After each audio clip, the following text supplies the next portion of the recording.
yeah, this right over here, by the way, is one of those that you definitely don't want to encounter out there with the green algae, because you will slip and fall.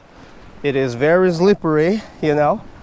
Well, I just made it out of the woods of Nicaragua. Man, not even making this up. Look at this.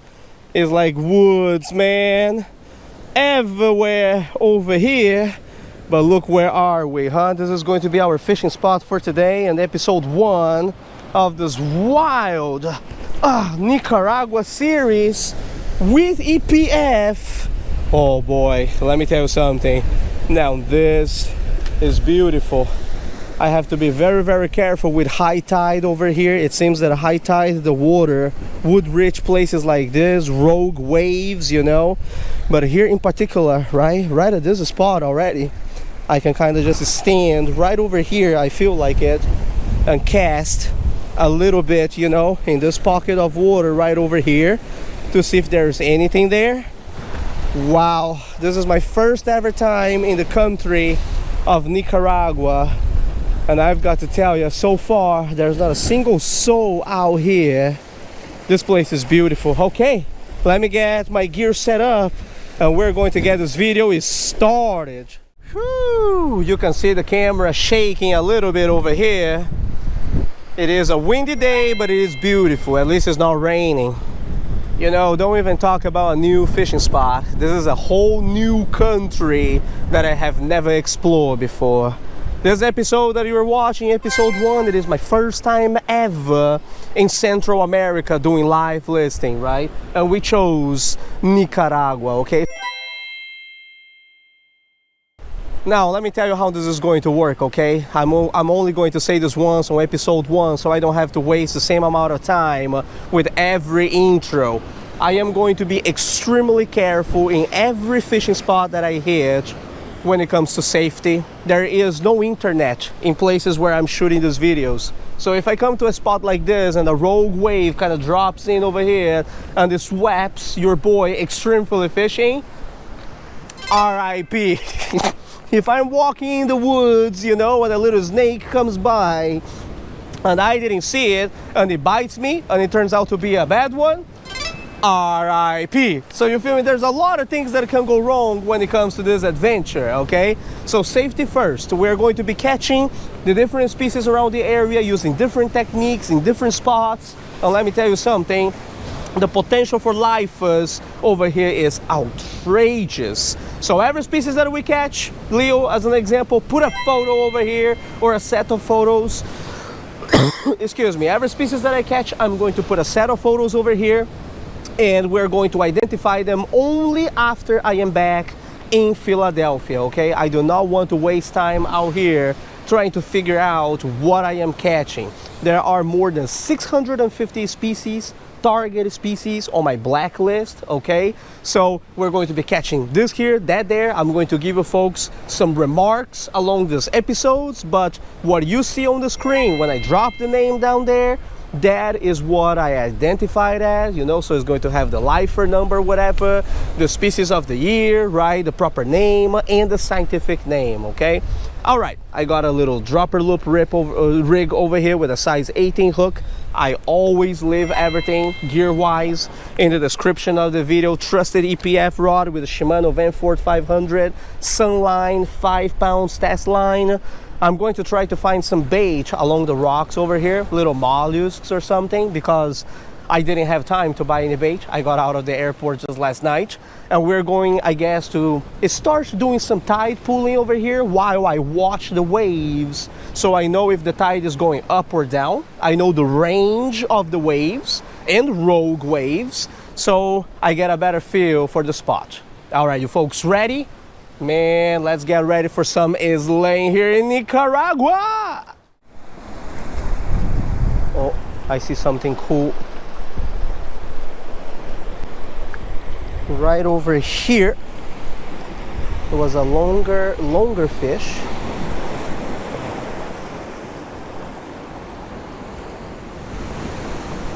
Got him. Yeah, that looks cool. I don't know what this is, but boy, oh boy, this looks longer. Looks like a goby. And see, this is what we have to do. We have to grab it with our hands like this without touching it as much as possible, because my hand is dry. And then we come over here and then we leave it, boom, in the photo bucket. You see that? Wow, now that's an interesting one right over here.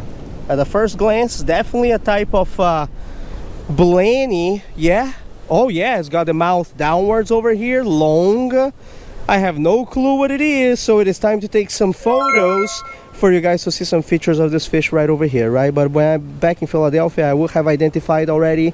This one is 100% a lifer. I am going to unhook this fish over here real quick, but I can tell you already that this is one of those pretty special species in terms that the pectoral fin of this fish is actually pretty long for a blenny, right? So what happens is it uses that long pectoral fin to actually skip the rocks, man, kind of like, you know, a little mud skipper, so that it can get into the water. Phenomenal. 100% a lifer. I'm gonna release over there. You see how long the pectoral is right over there in the water, right? So other than this particular species of fish, I'm gonna leave photos over here. I've also caught one tiny goby species that, you know, it's one of those frill fin type of gobies that I have no idea what it is, right? There are gazillions of them around here. I took a lot of photos, and in the tide pools right over here so far, these are the two different species that I've seen. Now I am going to move a little bit, you know, to the pockets over here on the right side, see how deep they are. I'm going to drop a size 18 hook with like little pieces of whatever I find around this area, and we're going to see if some different cool species, because let me tell you, on my target species list for Nicaragua, there are at least 25 different species that you can catch in what we call the surge zone. And the surge zone is when the waves hit the rocks, you know, and those little fish, right, not just little, but some nicer ones too, they hide in the cracks of the rocks, you know. So that's exactly what we're going to do right now. I've been observing the waves over here for a little bit. I know for a fact the wave doesn't crash on this rock, and there's like a deeper hole over here. I may have to change my sinker in a little bit, but this hole alone is like very, very deep. So there should be some fish like right in front of us.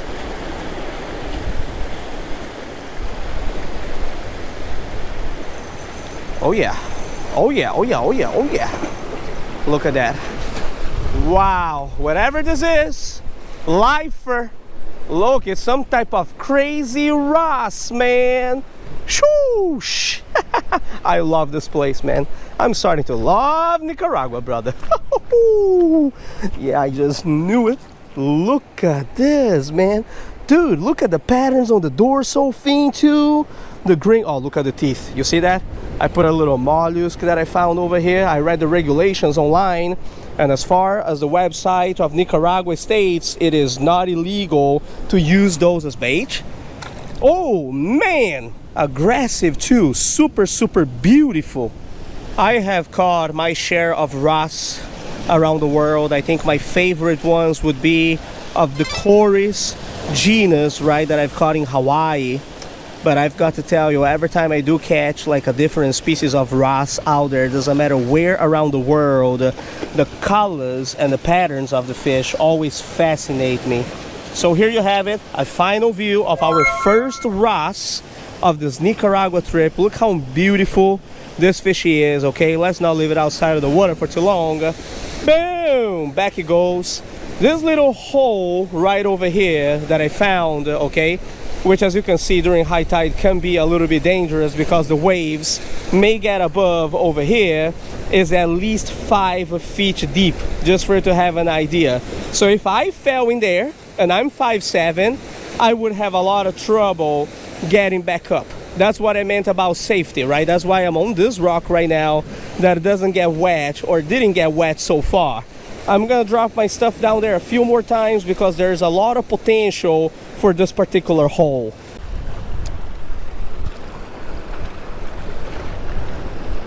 Yeah, that's good. Right there.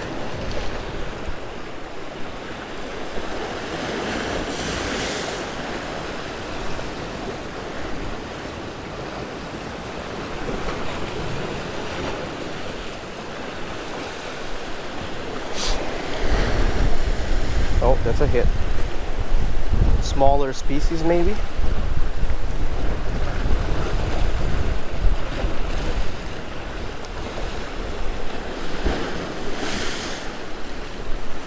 Oh, we got it. Oh, we got it, boy. Look at that. What is this? Holy dude! Oh my god. Now this one you have to be careful. These right over here and these right over here, they're venomous. But this is a soldier fish. Holy smokes. I've caught a bunch of these in Hawaii. Oh, very, very, very, very careful. Okay, let's put it in the photo bucket for now. But this right over here, let me wet my hands real quick. This is a soldier fish. You have to be very, very careful not to be spined by them, because they got venom on the fins that is going to make you hurt real bad. It's a cousin of the squirrel fish, right? And man, look how silvery and pink this one is. Pardon me, I am a little bit sick, so I'm coughing out here, but that is beautiful. Holy mackerel. To think that I would find one of these around here. You've got to handle this with utmost care. 4 spines, 2 on each side, right behind the operculum. These are deadly and venomous. Goodness gracious, man. Beautiful, ain't it? Look at that little soldier fish. Whoosh! Thankfully I didn't get his spine this time. Leo, put the photos over here, man. Phenomenal sample, I'll tell you that. 4 lifers, and I haven't even been fishing out here for 30 minutes yet. That is great. This place has a lot more potential, so we're gonna hit it. I always tell you folks in this YouTube channel, right? When you find a good hole, what do? You hit it, and you hit it hard. Oh boy, just changed the water in the photo bucket. I always change the water every 2-3 species or so the water has plenty of oxygen in it, you know. For a micro photo bucket, this is very important. I am definitely not feeling 100%. I got a cold or a flu going on right now, you know. It's not pleasant. But I tell you all what, man, I'm in Nicaragua for a limited amount of time. So whatever is it that I got, ooh, I got a hit already. Whatever is it that I got, oh, I missed it. We're going to catch as many species as possible, you feel me? Look at this. Is this a different species of wrasse, or is this the same wrasse? Oh, I feel like this is the same wrasse species that we caught as the one before, right? But again, this is Nicaragua, so even if it is the same species, dude, is it still going in the bucket for now? I'm gonna take photos of it. We will take photos of every single sample that we catch, okay? Look how this one looks from above. It's got a little black on the dorsal fin, black and yellow over there. Ah, stop playing like you are dead in there. I just changed that water, okay? So we're going to punch this over here a few more times and see if anything different shows up. It should, because I have so many. Oh, look at here, look at here, look at here, man. I'm telling you, bro. This is the dusky danzelfish of the Pacific. You know, this is, you know, the one that we catch in Florida? The Istegastes adustus. This is not it, okay? This is a different species of danzelfish. So this is also a lifer. This is lifer number, like what, 5 for today? Leave it in the bucket, Leo. Sometimes you've got to do it in batches, you know? So that's how it is. Come over here with one little piece of whatever mollusk that you found out there, and you punch it down there. You never know what you're going to land. I'm getting more hits over here. The smallest pieces, but it's on, baby, it's on. Holy bejesus, man. I said the smallest species, but this is a different species of danzelfish in comparison to that one. That is the dusky of the Pacific. This right over here, and look, it comes with a gnarly injury too. This is one of those night sergeant of the Pacific, so that's another species for me. So yeah, boys, ladies and gentlemen, this is how we do it. You know, this got a gnarly injury though, so I'm gonna take the photo from the other side. But yeah, that's how we do it. You know, we come out here, tiny hook, you know what I mean? Catch them all. I'm gonna put it in the bucket and then I'll hook it. Catch them in batches, you know, and life after life.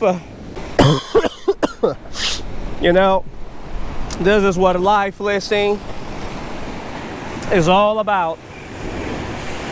I may be sick out here with the colds, the flu. My body may not be 100%, But my spirit when it comes to life listing, oh boy, it couldn't be better. This is what it is all about, adventure. You travel different portions of the world, you explore new fishing locations. It is not just about sizes, trophy fish, right? It is about the variety, although during the series we will be catching some big fish. I booked the boat over here in Nicaragua, in San Juan del Sur, for a few days. So in future episodes, we will be out there chasing rooster fish, which is a big one for me, big jacks, maybe even get like a sail fish and so on, right? But for now, we're gonna stick to these fellas over here. Check it out, man. Ah, look how beautiful they are, huh? You really can make this up. The Wrasse may be small. Look at the black on the dorsal, right? That is phenomenal. We got the dusky denzel fish right over here of the Pacific. This is 100% a lifer for me. Looks very, very similar to the one from the East Coast, right? But no, it's a different species. This one I have to be careful. I took a lot of photos of it.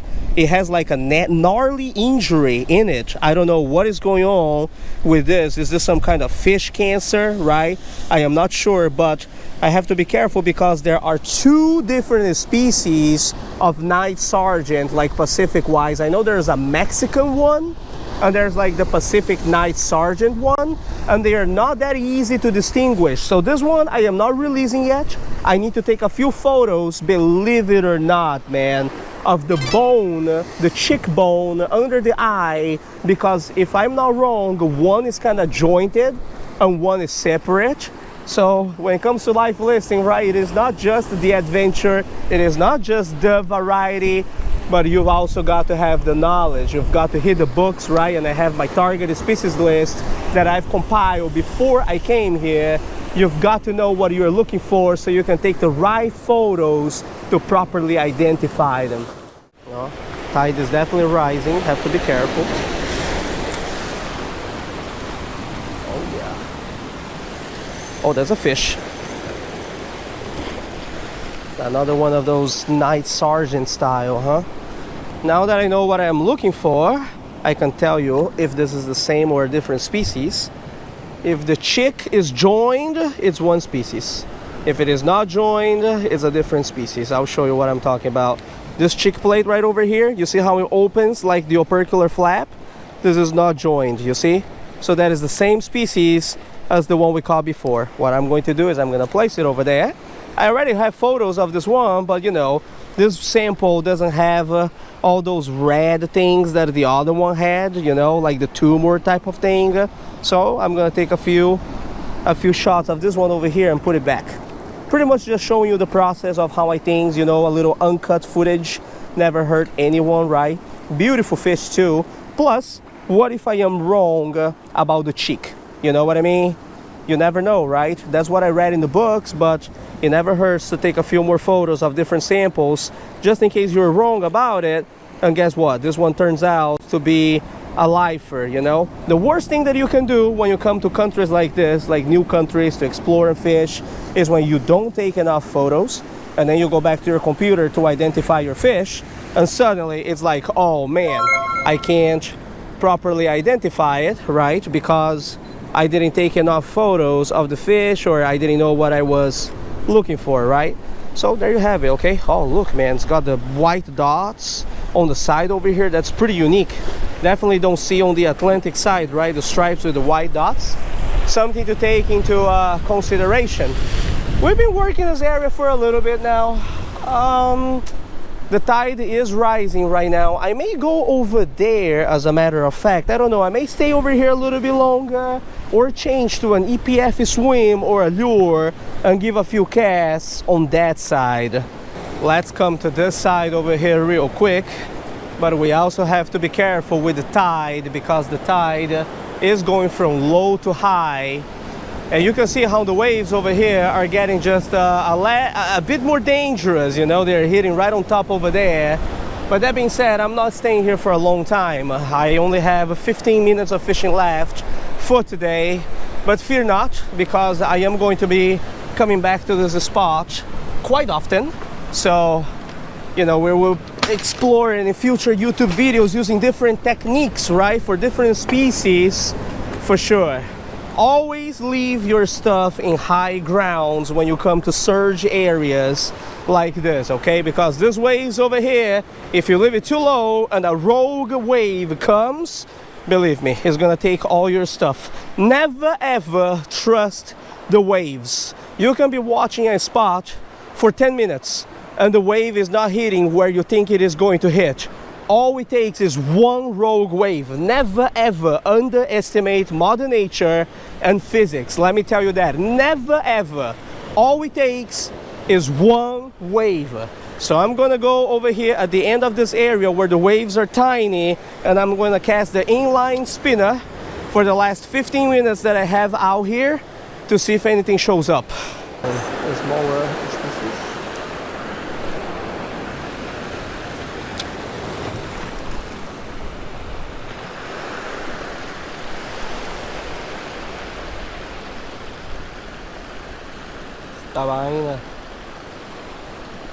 Oh, there we go.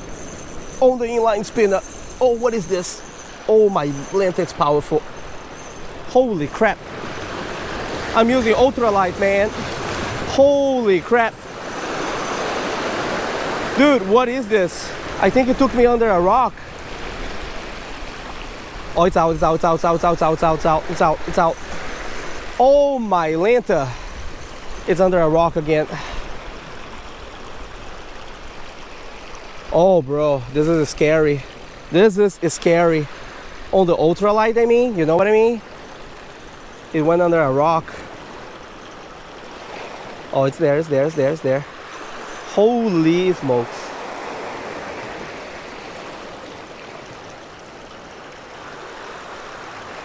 It's not coming out. It's under a rock now.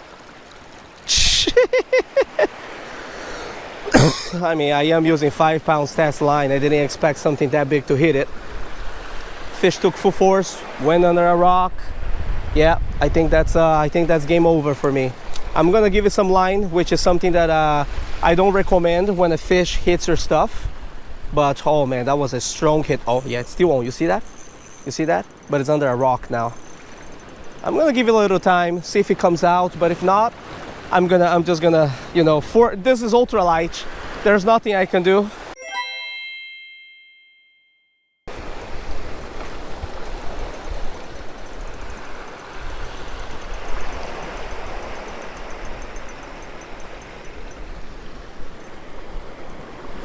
Oh, it's out, it's out, it's out, it's out, it's out, it's out, it's out, it's out, it's out. Well, it was worth waiting 3 minutes with the ultralight for this fish to get out of the hole, I'll tell you that. With some kind of crazy, I don't know, man, like hogfish type of thing right over here. Look at that, bro. Shoo, she barely fits in my little thing, and I'm running out of time too. I have to get out of here because I schedule a boat for later today. I need to go catch a rooster fish or something on the boat. This is only the morning of day 1 and Nicaragua is already blowing my mind, man. This is some crazy stuff right over here, you feel me? Goodness gracious. I'm gonna release it first, but I wanted to give a final view of our crazy hogfish type thing over here. Dude, look at those colors, man. Look at the mouth. I don't dare put my hand close to that, but look at the mouth of the beast right over here, bro. Yo, that is just gnarly, brother. Okay, anyways, today's your lucky day because we are not eating you, man. So I'm gonna release it right over here. Kapow, son. Oh yeah, I see it is swimming back under the rocks right over there. I'm running out of time. You know, it is not like I am underestimating the sea, casting a little inline spinner on ultralight, but I kind of thought I am casting closer to the rocks right over here, right? Maybe something a tad is smaller is going to hit. Man, I was not expecting a fish like that to hit. It hit, pull drag, went under a rock, and that's it. It stayed over there for a good 3 minutes. I didn't want to pull the line, so I was patient. I waited, you know, while keeping tension, right? Came out of the rock. Life. Leo, put the numbers over here, man. We're pretty much done with this fishing session over here. Hey, listen, I know. I haven't uploaded a lot of things on the YouTube channel for the month of July. You know, we had ICAST. I came here to Nicaragua directly from ICAST, okay? 1 week in Florida, pow, with Copperland and Eurotackle. Came down here, I'm gonna do 13 days, well, you know, minus day of arrival and day of departure, right? So 11 days of heavy fishing here in Nicaragua. This is just the morning. I think I am going out on the boat today. I booked a boat here in San Juan del Sur. This is the area where we are at, right? To catch some bigger fish, right? The rooster fish in particular is one that I really want. But anyways, there were plenty of lifers in this video. We will come back to this fishing spot because I did not have nearly enough time to explore it all, you know. We will come over here. I haven't even thrown a sabiki yet. I haven't even explored the sandy patches, throw bait over there, soak bait, you know. There's still so many things that we need to do to catch more lifers. So every Monday on the channel, okay? Nicaragua episodes. I hope you enjoy it. If you enjoy it, subscribe to the channel, like the video, drop a comment, let me know. Give me some feedback, okay? Motivates me to go out and create more videos for you folks. For now, tie lines and take it easy. It's time for me to go back over there, hydrate, and get ready for some more fishing. Boy, I'm losing my voice too because of this illness, so the next YouTube videos are going to be fun, you know? I'll see you all next time.